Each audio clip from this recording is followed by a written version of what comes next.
അമൃത് Veni hair elixir presents daily news പ്രഭാത വാർത്തകൾ powered by Pulimoottil silks KSFE. ഈ ആണുങ്ങൾക്ക് മാത്രം എന്താ ഇത്ര അധികം നെറ്റ് കെയറിലും ഹെയർ ലോസ് ഒക്കെ ഉണ്ടാവണേ? ആണുങ്ങളുടെ ഹെയർ ലോസിന്റെ മേജർ റീസൺസ് തന്നെ ഡിഫറെന്റ് ആണ്. സ്കാൽപ്പിലുള്ള 5-ആൽഫ റിഡക്ടേസ് എന്ന എൻസൈം നിങ്ങളുടെ ഹോർമോണുമായി ചേർന്ന് ഹെയർ ഫോളിക്കിൾസിനെ ചുരുക്കുന്നു. Amrit Veni hair elixir for men use ചെയ്യൂ. പുരുഷന്മാർക്ക് വേണ്ടി ബയോടെക്നോളജി പ്രകാരം പ്രത്യേകം ഡെവലപ്പ് ചെയ്തത്. നമസ്കാരം, ഞാൻ ഡെയ്സി ബിജു. ഡെയിലി ന്യൂസിന്റെ പ്രഭാത വാർത്തകളിലേക്ക് സ്വാഗതം. ഇന്ന് നവംബർ 22 വെള്ളിയാഴ്ച. മുനമ്പം വിഷയത്തിൽ സമവായ നിർദ്ദേശവുമായി സർക്കാർ. ഭൂമിയിൽ ഡിജിറ്റൽ സർവേ നടത്തുന്നത് സർക്കാർ പരിഗണിക്കും. ഭൂമി വഖഫായി പ്രഖ്യാപിച്ച വഖഫ് ബോർഡ് തീരുമാനത്തിന് എതിരെ ഫാറൂഖ് കോളേജ് വഖഫ് ട്രൈബ്യൂണലിൽ നൽകിയ കേസിൽ കക്ഷി ചേരുന്ന കാര്യവും സർക്കാർ പരിഗണിക്കും. അന്തിമ തീരുമാനം ഇന്ന് വൈകിട്ട് 4 മണിക്ക് മുഖ്യമന്ത്രി വിളിച്ച ഉന്നതതല യോഗത്തിൽ ഉണ്ടാകും. മുനമ്പത്ത് നിന്ന് ആരെയും കുടിയിറക്കില്ലെന്ന് സർക്കാർ വീണ്ടും ഉറപ്പു നൽകുകയാണ്. വഖഫ് ബോർഡ് അവകാശവാദം ഉന്നയിച്ചതോടെ മുനമ്പത്തെ 614 കുടുംബങ്ങൾക്കാണ് ഭൂമിയുടെ റവന്യൂ അവകാശങ്ങൾ നഷ്ടമായത്.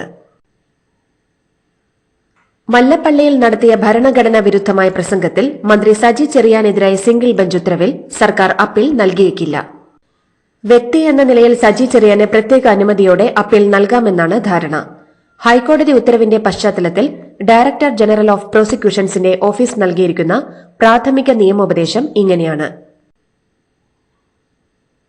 ഭരണഘടനാ വിരുദ്ധ പരാമർശവുമായി ബന്ധപ്പെട്ട കേസിൽ ഹൈക്കോടതി പുനരന്വേഷണത്തിന് ഉത്തരവിട്ട സാഹചര്യത്തിൽ അന്വേഷണം നടക്കുമ്പോൾ സജി ചെറിയാൻ മന്ത്രിയായിരിക്കുന്നത് ശരിയല്ലെന്ന് മുസ്ലിം ലീഗ് ദേശീയ സെക്രട്ടറി PK കുഞ്ഞാലിക്കുട്ടി. സംസ്ഥാനത്തെ പോലീസ് കേസ് അന്വേഷിക്കുമ്പോൾ അന്വേഷണം ഫലപ്രദമായി നടക്കണമെങ്കിൽ അദ്ദേഹം മന്ത്രിസ്ഥാനത്ത് നിന്ന് മാറി നിൽക്കുക എന്നതാണ് കീഴ്വഴക്കമെന്നും അതുകൊണ്ട് തന്നെ അദ്ദേഹം രാജിവെക്കുന്നതാകും ഉത്തമമെന്നും കുഞ്ഞാലിക്കുട്ടി പറഞ്ഞു. പ്രതിപക്ഷം രാജി ചോദിക്കാത്ത ആരാണ് മന്ത്രിസഭയിലുള്ളതെന്ന് CPM സംസ്ഥാന സെക്രട്ടറി MV ഗോവിന്ദൻ. മന്ത്രി സജി ചെറിയാനെതിരായ കോടതി നടപടിയിൽ നിയമവശങ്ങൾ പരിശോധിച്ച ശേഷം ഉചിതമായ നടപടി പാർട്ടി സ്വീകരിക്കുമെന്ന് അദ്ദേഹം വ്യക്തമാക്കി. സജി ചെറിയാൻ നേരത്തെ രാജിവെച്ച സാഹചര്യമല്ല ഇപ്പോൾ ഉള്ളതെന്നും MV ഗോവിന്ദൻ പറഞ്ഞു. മല്ലു ഹിന്ദു വാട്സ്ആപ്പ് ഗ്രൂപ്പ് വിവാദത്തിൽ IAS ഉദ്യോഗസ്ഥൻ K ഗോപാലകൃഷ്ണനെതിരെ പോലീസിന്റെ പ്രാഥമിക അന്വേഷണം. നാർക്കോട്ടിക് സെൽ അസിസ്റ്റന്റ് കമ്മീഷണർ വിവാദം അന്വേഷിക്കും. കൊല്ലം DCC ജനറൽ സെക്രട്ടറി നൽകിയ പരാതിയിലാണ് അന്വേഷണം. ആത്മകഥാ വിവാദത്തിൽ പ്രമുഖ CPM നേതാവ് EP ജയരാജന്റെ മൊഴി പോലീസ് രേഖപ്പെടുത്തി. കണ്ണൂർ കീച്ചേരിയിലെ ജയരാജന്റെ വീട്ടിൽ വച്ചാണ് മൊഴി രേഖപ്പെടുത്തിയത്. പുസ്തക വിവാദത്തിൽ വിശദമായ അന്വേഷണം നടത്തുന്നതിന്റെ ഭാഗമായാണ് മൊഴിയെടുപ്പ്. DC ബുക്സിനെതിരെ ജയരാജൻ നിയമ നടപടി സ്വീകരിച്ചിരുന്നു. ആത്മകഥയിൽ തെറ്റായ കാര്യങ്ങൾ ഉൾപ്പെടുത്തി പ്രചരിപ്പിച്ചതിനെതിരെയായിരുന്നു നിയമ നടപടി. പാലക്കാട് ഉപതെരഞ്ഞെടുപ്പിൽ UDF സ്ഥാനാർത്ഥി രാഹുൽ മാങ്കൂട്ടത്തിലിന് വോട്ട് ചെയ്യിക്കാൻ SDPIയും ജമാഅത്തെ ഇസ്ലാമിയും വീടുകൾ കയറി ഖുറാനിൽ തൊട്ട് സത്യം ചെയ്യിച്ചുവെന്ന് CPM ജില്ലാ സെക്രട്ടറി EN സുരേഷ് ബാബു. പാലക്കാട് തെരഞ്ഞെടുപ്പിൽ മതവർഗീയതയോട് കൂട്ടുകൂടിയത് UDF ആണെന്നും എന്നാൽ മണ്ഡലത്തിൽ 2021 E ശ്രീധരന് കിട്ടിയ പിന്തുണ P സരിന് ലഭിച്ചുവെന്നും ശ്രീധരന് കിട്ടിയതിനേക്കാൾ കൂടുതൽ വോട്ടും സരിന് കിട്ടുമെന്നും അദ്ദേഹം പറഞ്ഞു. 2017 ഏപ്രിൽ 9 പറവൂരിൽ മുഖ്യമന്ത്രി പിണറായി വിജയനെതിരെ കോൺഗ്രസ് പ്രവർത്തകർ കരിങ്കൊടി വീശി പ്രതിഷേധിച്ച കേസ് ഹൈക്കോടതി റദ്ദാക്കി. കരിങ്കൊടി പ്രതിഷേധം അപകീർത്തികരമോ അപമാനിക്കലോ അല്ലെന്നും ഏത് നിറത്തിലുള്ള കൊടി ഉപയോഗിച്ചുള്ള പ്രതിഷേധവും നിയമവിരുദ്ധമല്ലെന്നും ഹൈക്കോടതി ഉത്തരവിൽ പറഞ്ഞു. പോലീസ് ഉദ്യോഗസ്ഥരുടെ ജോലി തടസ്സപ്പെടുത്തിയെന്ന കുറ്റവും റദ്ദാക്കിയിട്ടുണ്ട്.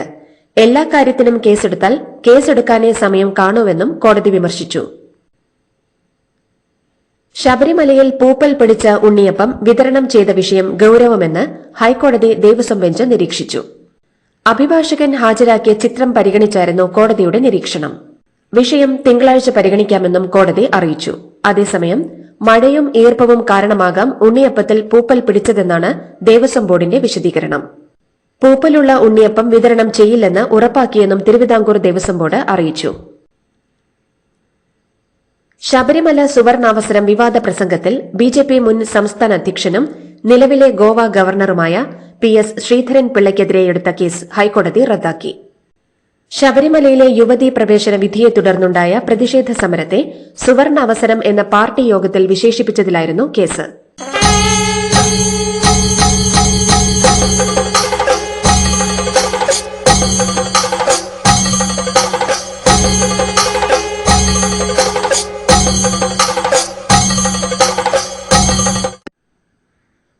കോവിഡ് മഹാമാരിയും പ്രതിരോധത്തിനായി നൽകിയ വാക്സിനും കൈകാര്യം ചെയ്തതിനെക്കുറിച്ച് ഗൌരവമായ അന്വേഷണം നടത്തി ഉചിതമായ നടപടിയെടുക്കണമെന്ന് കെ.വി. തോമസ്.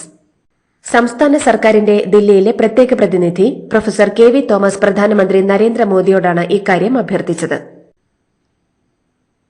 പട്ടികജാതി പട്ടികവർഗ വിഭാഗങ്ങൾക്കെതിരെയുള്ള അതിക്രമങ്ങൾ തടയുന്നതിനായി നിലവിലുള്ള സ്പെഷ്യൽ മൊബൈൽ സ്ക്വാഡുകളുടെ യൂണിറ്റുകൾ വർദ്ധിപ്പിക്കാൻ മുഖ്യമന്ത്രി സംസ്ഥാന പോലീസ് മേധാവിക്ക് നിർദ്ദേശം നൽകി.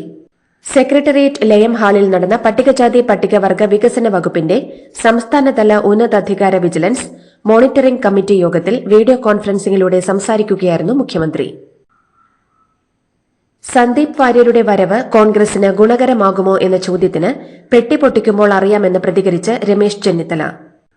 താൻ മഹാരാഷ്ട്ര തെരഞ്ഞെടുപ്പ് തിരക്കിലായിരുന്നുവെന്നും ഫോണിലൂടെയാണ് കാര്യങ്ങൾ അറിഞ്ഞതെന്നും ചെന്നിത്തല പറഞ്ഞു.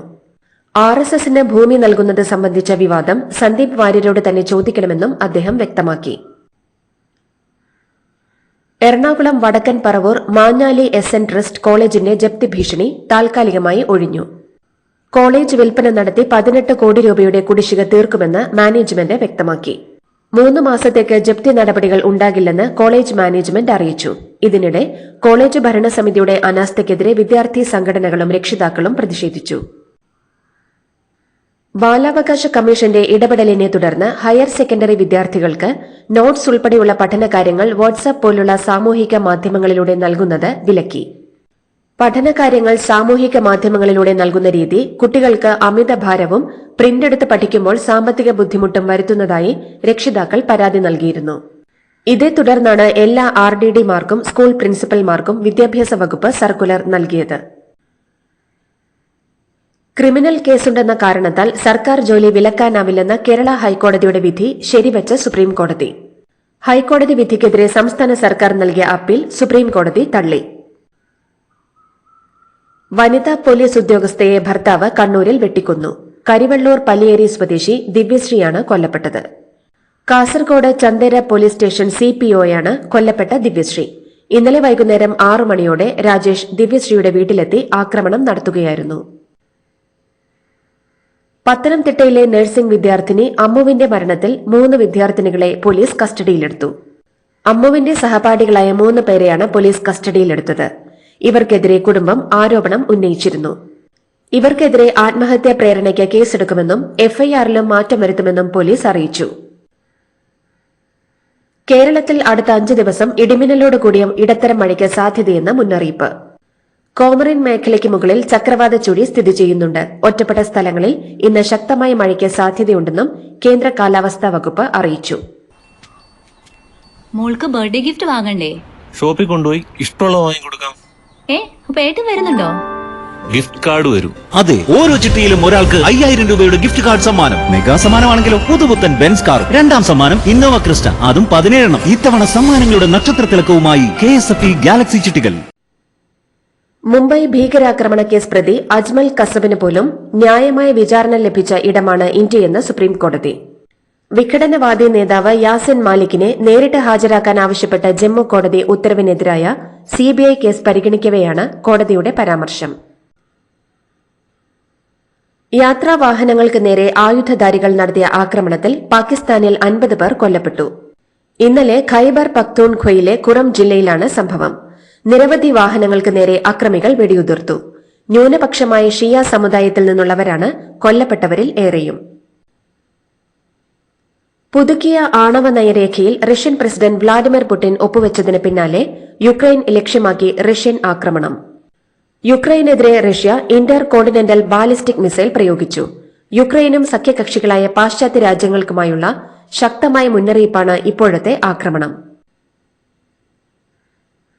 ഇസ്രായേൽ പ്രധാനമന്ത്രി ബെഞ്ചമിൻ നെതന്യാഹു, മുൻ പ്രതിരോധ മന്ത്രി യോവ് ഗാലന്റ്, ഹമാസ് നേതാവ് മുഹമ്മദ് ദിയാബ് ഇബ്രാഹിം അൽ മസ്രി എന്നിവർക്കെതിരെ അന്താരാഷ്ട്ര ക്രിമിനൽ കോടതി അറസ്റ്റ് വാറന്റ് പുറപ്പെടുവിച്ചു. റോയിട്ടേഴ്സാണ് ഇക്കാര്യം റിപ്പോർട്ട് ചെയ്തത്. 1 വർഷത്തിലേറെയായി ഗാസയിൽ തുടരുന്ന മനുഷ്യാവകാശ ലംഘനങ്ങളുടെ പശ്ചാത്തലത്തിൽ യുദ്ധക്കുറ്റങ്ങളുടെ പേരിലാണ് കോടതി വാറന്റ് പുറപ്പെടുവിച്ചിരിക്കുന്നത്. ഇന്ത്യൻ ക്രിക്കറ്റിലേക്കുള്ള വരവറിയിച്ച് മുൻ ഇന്ത്യൻ ക്രിക്കറ്റർ വീരേന്ദർ സേവാഗിന്റെ മകൻ ആര്യവീർ സേവാഗ്.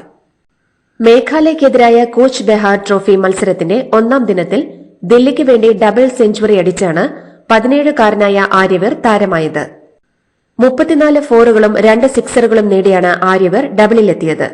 ഈ പ്രകടനത്തിലൂടെ ദേശീയ തലത്തിൽ ക്രിക്കറ്റ് വിദഗ്ധരുടെ ശ്രദ്ധയാകർഷിക്കാനും ആര്യവീറിന് കഴിഞ്ഞു. ബോർഡർ ഗവാസ്കർ ട്രോഫിക്ക് വേണ്ടിയുള്ള ഇന്ത്യ-ഓസ്ട്രേലിയ ടെസ്റ്റ് പരമ്പരയ്ക്ക് ഇന്ന് തുടക്കം. 5 മത്സരങ്ങളുള്ള ടെസ്റ്റ് പരമ്പരയിലെ ആദ്യ മത്സരം ഓപ്റ്റസ് സ്റ്റേഡിയം എന്ന നിലവിൽ അറിയപ്പെടുന്ന വെസ്റ്റേൺ ഓസ്ട്രേലിയയിലെ പെർത്ത് സ്റ്റേഡിയത്തിലാണ്. ലോക ടെസ്റ്റ് ചാമ്പ്യൻഷിപ്പിന്റെ ഫൈനലിൽ എത്താനുള്ള അവസാന പിടിവള്ളിയാണ് സീരീസ്. സ്വന്തം തട്ടകത്തിൽ ന്യൂസിലൻഡിനെതിരായ പരമ്പര 3-0 തോറ്റത് ഇന്ത്യയുടെ സ്വപ്നങ്ങൾക്ക് കനത്ത തിരിച്ചടിയായിരുന്നു. ഇന്ത്യൻ സമയം രാവിലെ 7:50 മുതൽ മത്സരം ആരംഭിക്കും. ഇതോടുകൂടി ഡെയിലി ന്യൂസിന്റെ ഇന്നത്തെ പ്രഭാത വാർത്തകൾ സമാപിക്കുന്നു. ഡെയിലി ന്യൂസിന് വേണ്ടി വാർത്തകൾ വായിച്ചത് ഡെയ്സി ബിജു.